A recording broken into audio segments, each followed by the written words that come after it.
Well, Aussie comedian Dave Hughes has been making a lot of headlines lately, and not just for one issue. The former Labor voter has turned on Anthony Albanese over recent budget and tax policy. He made a visa error during a stopover in the US that cost him a $2,500 fine. And the host of the Cheap Seats, Melanie Bracewell, accused Hughsey of urinating in her glass backstage at a comedy show. I've got to say, and I'll get to this, he has spoken about this many times that he does this, but I'll talk to him about that.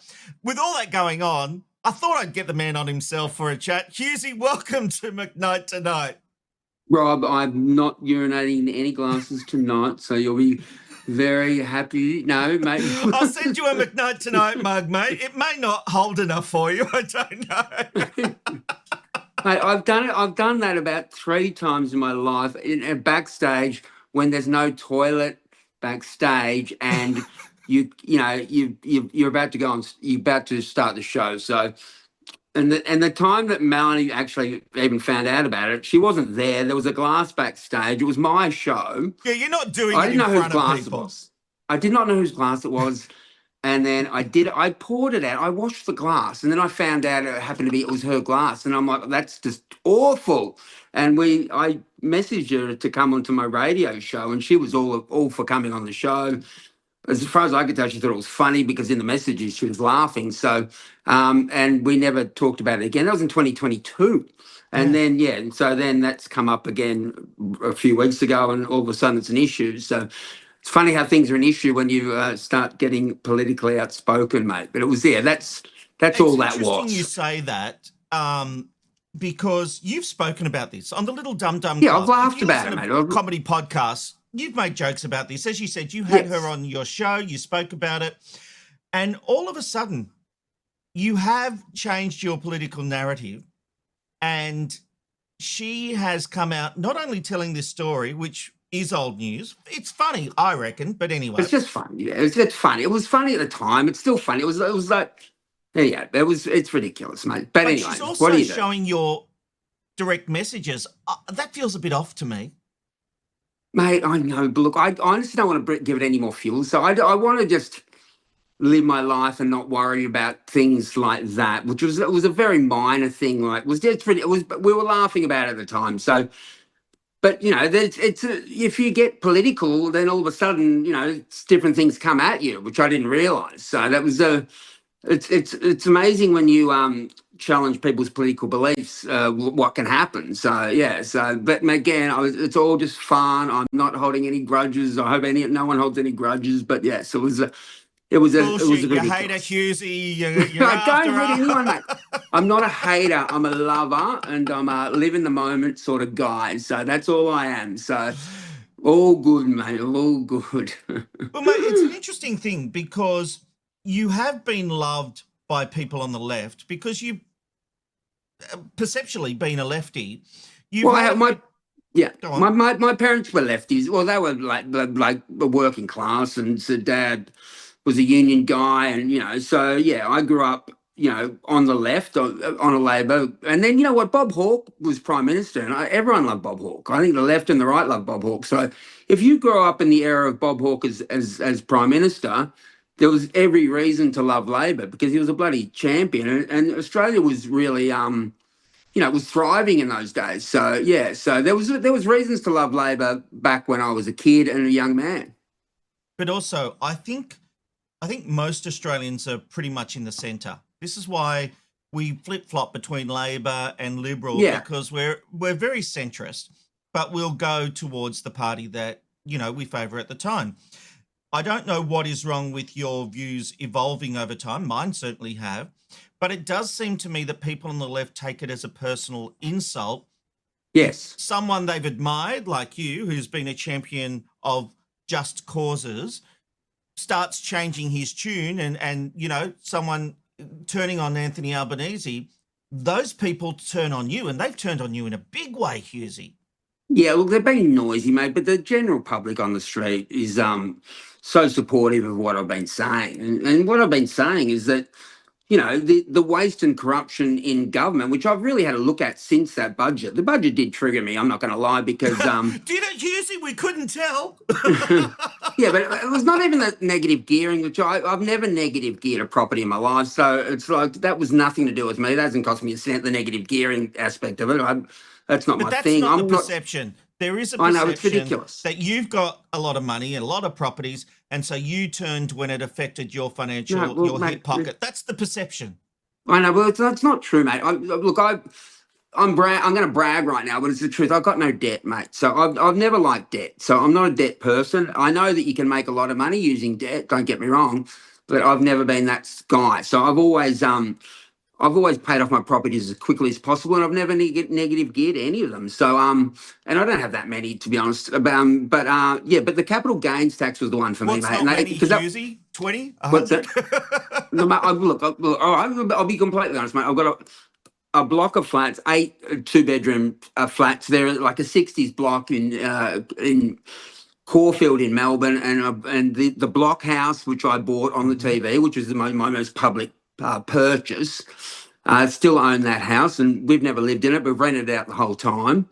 And I've got just those two. And look, I've got a house in my hometown, which my special needs niece, we bought for her to live in for the rest of her life. So they're the only properties I've got, mate. So and yeah, and look, I'm gonna my what did annoy me about people saying I'm a slumlord is that the block of 8 flats, they're all under market value. They're at the market rent value, and some of them are, I've got a couple of flats that I'm renting out at like $120 a week or $150 a week for people who are low you income. Can't even get the worst flat for that kind of money, mate. Yeah, they're flats that you get $600 for, and I'm doing it for 100. And I'm like, my wife's she's like, no, we're not lifting the rent, and I'm like, all right. So yeah, so look, I'm not. The money I make from rent is minimal. It just barely covering the land tax now, to be honest. And so yeah, but property is not really my thing. Like people think it is, it's not. But what really triggered me for the budget, mate, was the capital gains tax, because I have, invested in the Australian share market over the last 20 years, and it's if you do that wisely and consistently, anyone starting with a really low base can make themselves, a decent sort of nest egg. So, and that's I the whole did. point of our super. Yeah, but things, and that's what Albanese and Chalmers took away from all young people, took away all their chances to actually become financially independent through the stock market. Which is, I say to my kids, guys, you could buy that pair of sneakers, or for that $100 that you have, you could buy a couple of BHP shares and let it sit there, and you'll get dividends, and that'll grow in value. And it's a way to one day become financially independent for young people. So they took that away from young people and claiming they were doing it so that young people could get ahead. And it was a complete lie. They're doing it just to get extra tax off people. And and then I really looked into the deception that has come from the Labor Party actually for a long time. And then you realise that there really are conning Australians in many ways, pretending they're the party for the lower sort of wage person, but they're really not. They're in it for themselves. And the more I look into it, the more angry I become. And especially in Victoria, mate, where the Victorian government have been absolute disgrace for 12 years now. So, and with Dan Andrews hanging out with Anthony Albanese, I've seen him together a number of times recently at a Chinese billionaire's house having dinner, when that Chinese billionaire's family owes $275 million to the ATO. It's just terrible looks, terrible looks from our Prime Minister, who was showing really poor judgment. And I voted for him last year. I voted for Albo last year, and he's really let me down. I think he's let everyone down, and he's let the nation down. And people, I believe, Rob, people who aren't in on the take, who aren't in on the corruption, who aren't in on the gravy train, if you're not in on the gravy train, you just can't vote these guys in again, because they have really sent Australia backwards a long way. It's actually shocking, mate. So yeah, I mean, I love a laugh, and I'll continue to laugh. And but I'm getting sent so many stories about the corruption, and I look into it and I find out they're real, and it's mind blowing, Rob. It's mind blowing what goes on out Do there. you feel like you can't win though, because you were loved by the left, and the PM's lost your vote now, and I have seen the left turn on you. I see you. Yeah. With Peter Fitzsimons on X saying Yeah, well, but Peter's one of Albo's best mates, so yeah, but he you won't. ask him a question, or he'll have a go at you. You follow it up, and he's just ignoring you because Yeah, he doesn't want to engage with you on the facts. I know. So I mean, I don't go on X very often. I've only got my iPad X, and so I'll get, when I get my iPad, I actually lost my iPad the other day. I left it on a plane, so I'm not going to be on X for a while, guys, till I get my iPad back. So Well, maybe yeah, so Fitzy will be happy about that. Well, look, I mean, well, that's the thing about politics, though, Rob, is it's politicians way too often look after their mates, and before you know it, Well, I read a thing in the Courier Mail. I was doing shows in Brisbane on the weekend, and I saw the Courier Mail, and this is an LNP politician. Queensland's now a Liberal or a coalition state, and an LNP politician has basically allegedly invented a job for a friend for $300,000 a year. So, this happens so much where the politicians basically, look after their mates, and Albo's friends with so many billionaires. He bangs on about Pauline being mates with Gina Reinhardt, but Albo himself has so many billionaires. Why does it matter if Pauline's getting funded by Gina? I would have thought they'd all love to be funded by Gina. So why does it matter, except for the fact the Labor Party make a big deal about Pauline having holidays with Gina Reinhardt?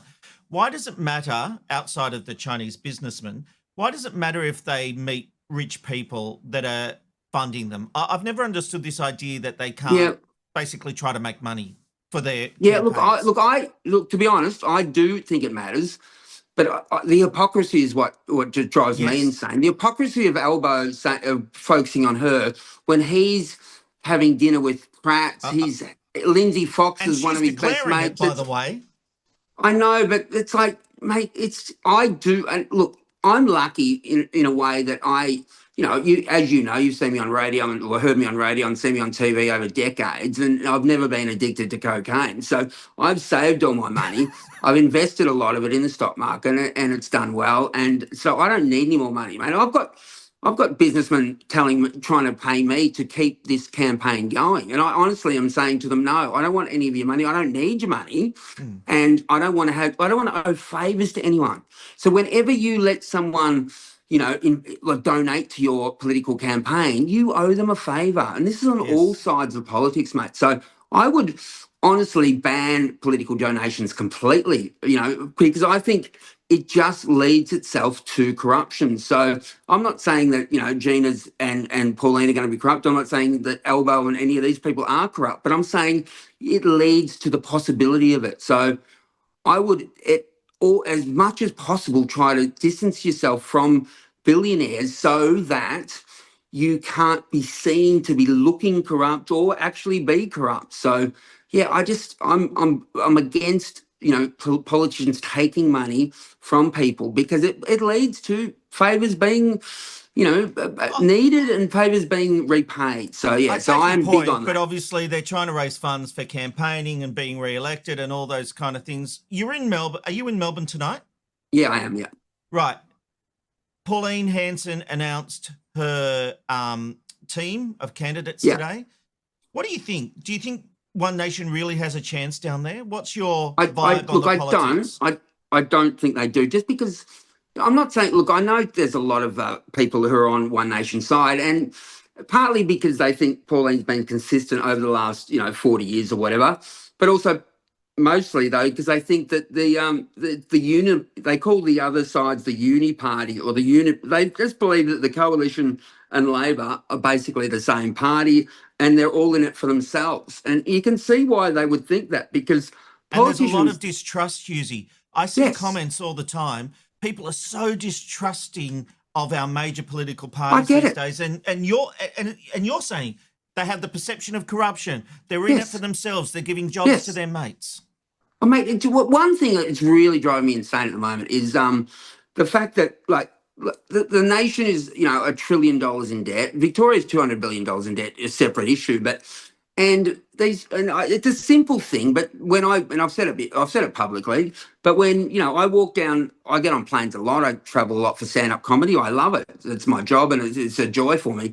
So, but I walk on planes and I fly economy mainly because I'm a tight ass and I don't want to, if you're driving between Melbourne and Sydney, it's an hour. Why would you spend double the price to sit with a couple of extra inches leg room when it's like it's an hour? So I always go economy, and I walk past. Can you just stop? My wife is just over there switching the show, and she gets angry if I ever use my points to upgrade.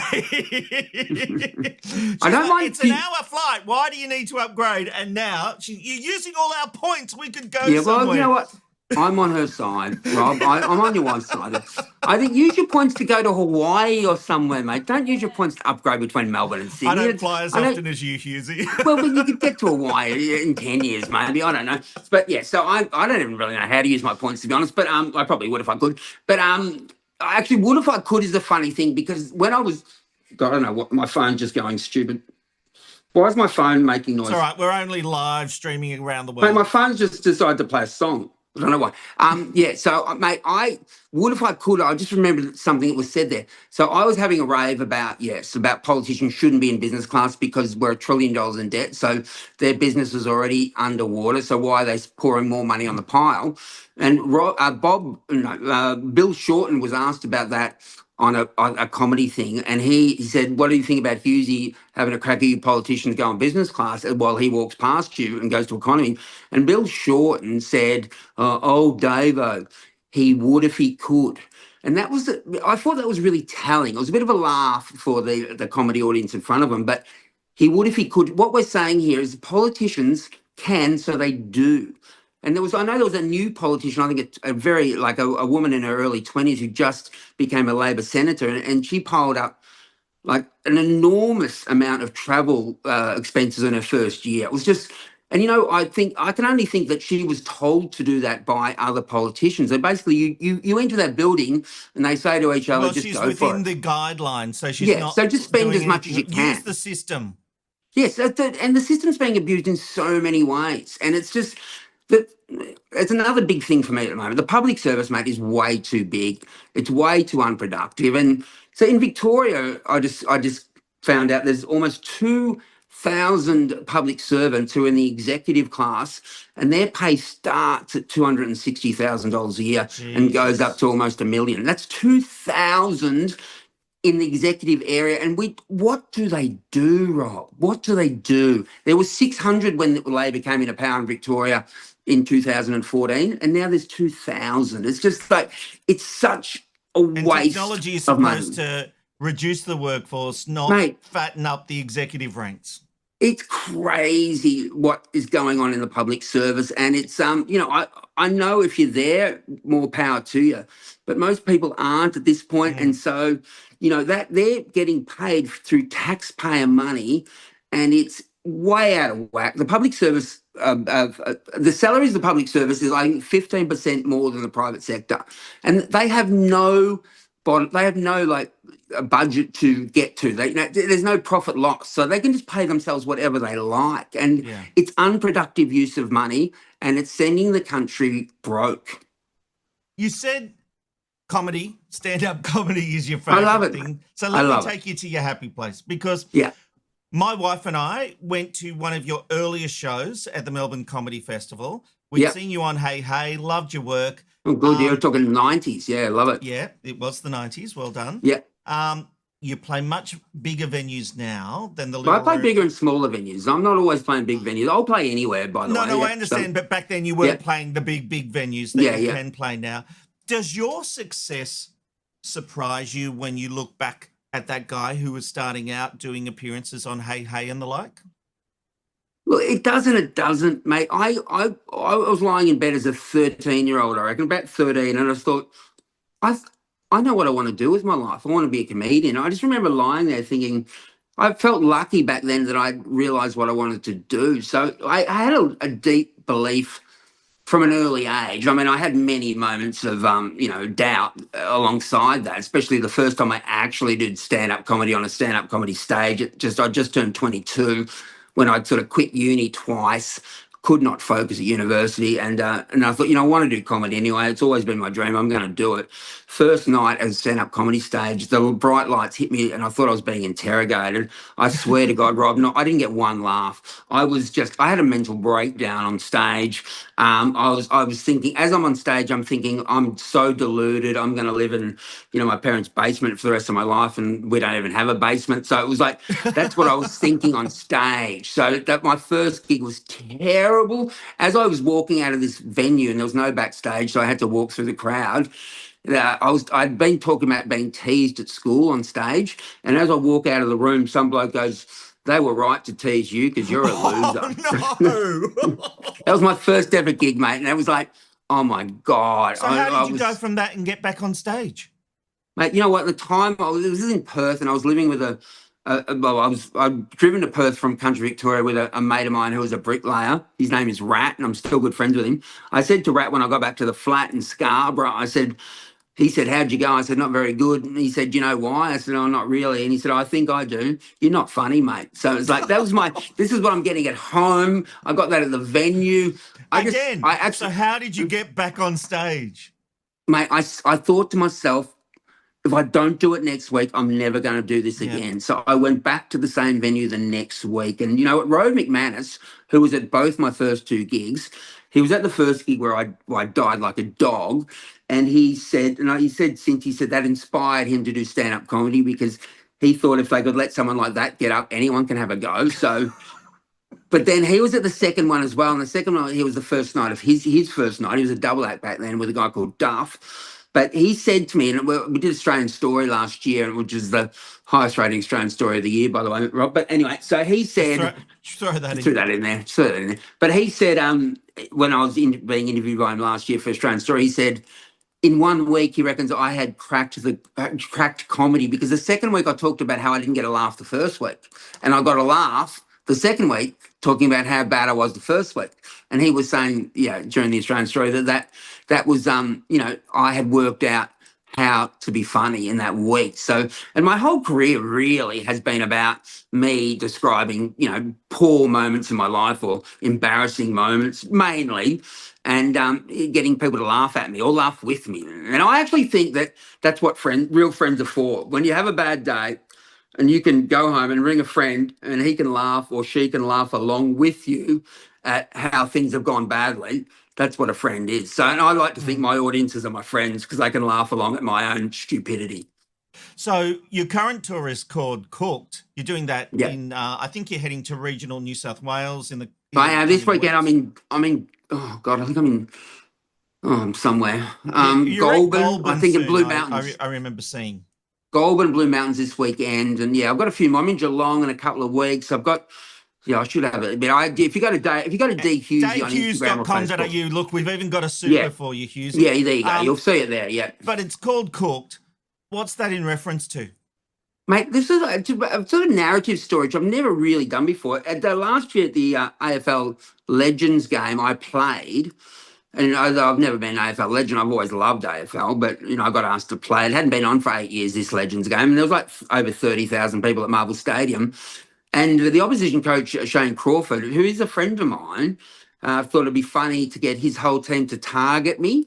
And some of them took him up on it. And, I ended up breaking 5 ribs and puncturing my lung during the game, but I kept playing. So at the age of 54, I'm playing in a charity fun match with 5 broken ribs and a punctured lung. And I'm still being bashed by the likes of Dan Gorringe, who's a 7-foot-tall internet star, and Mitch Robinson, who's another friend of mine, who's an ex-Brisbane Lion and Carlton player, and they're knocking me over. And they were doing that while I had 5 broken ribs and a punctured lung. I kicked a goal with 5 broken ribs and a punctured lung. So I'm very proud of that. And that was the second most watched AFL match of the year, just behind the grand final. So, and so the show's about that and the silliness that's all around that. And it's going really well. I love it, actually. So, yeah. Well, you mentioned ratings, and I focus on media in my other parts of my world. What is your view of Australian television right now?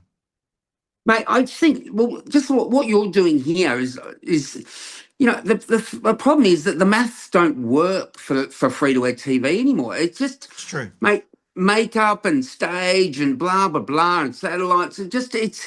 It's all too expensive, and people are now just staring at their phones all the time. So, mate, I've known that, but it's really been sunk home to me just with these rants I'm doing, these political rants I'm doing, how much attention I'm getting in the street where people are watching it, whether it's Facebook or Instagram or I don't know. I think people are picking up and putting it on other social platforms which I'm not even involved with, but Yeah. it is really a different world now. And, you and me, we went through, I was probably on the tail end of the golden era of TV, but it's just, Yeah. I mean, Carl's left the Day Show, and Kyle's left radio. The radio's the same, mate. These massive contracts are just too hard to justify anymore for the companies can't make them work. So there's not enough advertising dollars because it's been spread around and because, big tech has really come in and scooped it all up. But they're And not luckily, helping themselves, Hughesy. They're not looking at, like, I'm literally doing a show from my garage right now. I know, mate, but it looks good. I'm in my bedroom. I've got my iPhone on sideways, and I'm seeing enough to think that this looks like it could be on TV. Do you know what I mean? So it's That's the so point. cheap now to broadcast. So, and I think legacy media, took too long to realise that. I mean, I would do radio, Well, they and still I'd haven't walk out. realised. Mate, I'd walk out after a radio show and see all these people sitting there thinking, I don't know how anyone can get paid here. It just, and basically they can't anymore. So it's so many industries though are being upended, and entertainment's just one of them. So the world's changing really, really quickly. And another way, that's why I was so annoyed by that budget, because it was like Jim Chalmers and Albanese thought that we were all on wages and would be on those wages for the next 40 years. Well, guess what, mate? We're not. We can't all work in the public service. Some of us have to eke an existence out on our own. And so don't take things like, the fact that you might start a business and it might go okay. Don't take that possible gain away from people by, if they sell it, you taking half their profits. It's really short-sighted for those guys. So yeah, mate, things have got to change, but you can still make a living and you can still find your way through. And in some ways it's easier now because you don't have to worry about a TV or radio executive telling you you're good. You can do it yourself, and hopefully the algorithm gets in your favor, and people can discover you that way. Well, they certainly are discovering us. We've got almost 1,000 new subscribers a month at the moment.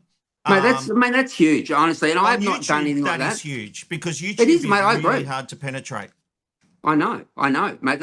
Honestly, that's an impressive growth from you. And so yeah, what you're doing actually is the way forward, really, for for people who want to create content. Just need some of that Hughsey money, mate. Hey, I don't look like I'm rich, and that's good, mate. So yeah, the machete crews leave me alone down here. So I'm happy. I just want to, before I let you go, the project. By the end of it, I was very critical of the project. It become so left wing.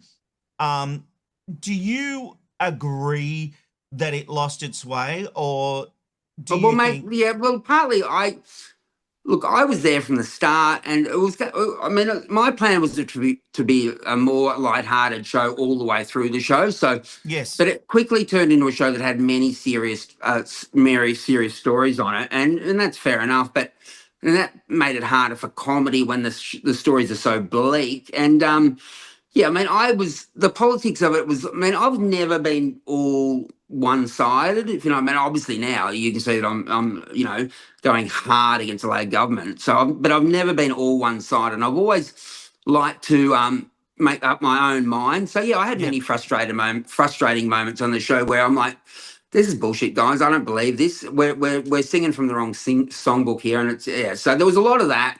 Partly considering who you are, Hughsey, with a connection to you're out there with people, especially when you're touring Australia doing comedy, you must have seen that it was very inner city thinking, the editorial stance that the show was taking. Yeah, definitely, 100%. I mean, I agree. So yeah, it was, and yeah, it was not really for me, to be honest. So that's partly why I left. I mean, I'd been doing radio every morning, and I was doing TV every night. I was doing the project every night. I was doing Nova radio in Melbourne. So I was working both ends of the day, and we had 3 kids in those 5 years. I was doing those 2 jobs, so I was absolutely cooked. And you were living in Melbourne and doing radio in Sydney.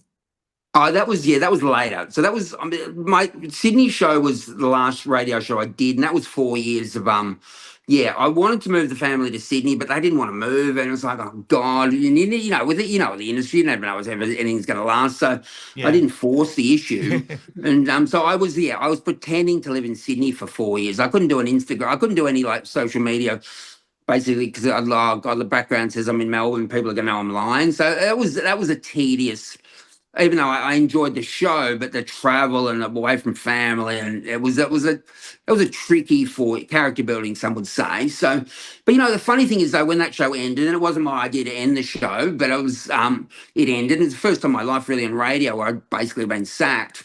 Well, and considering your success with Kate and number one, with Ed, I've had a run of over 20 years on radio, so you've got to be doing something right to do that. But But, mate, you know what? I've been worried about being sacked every day for 20 years.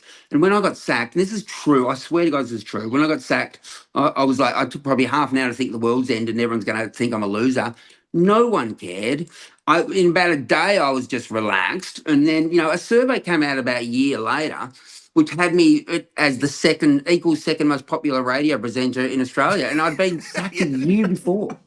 And that's what made me realise all that fear about looking like a loser was just BS. People don't care. Just relax in life. People in entertainment get sacked all the time. They get it. With Kyle and Jackie O out of the market, there's a hole in that market now in Sydney. Do you think you would have had a chance with them gone?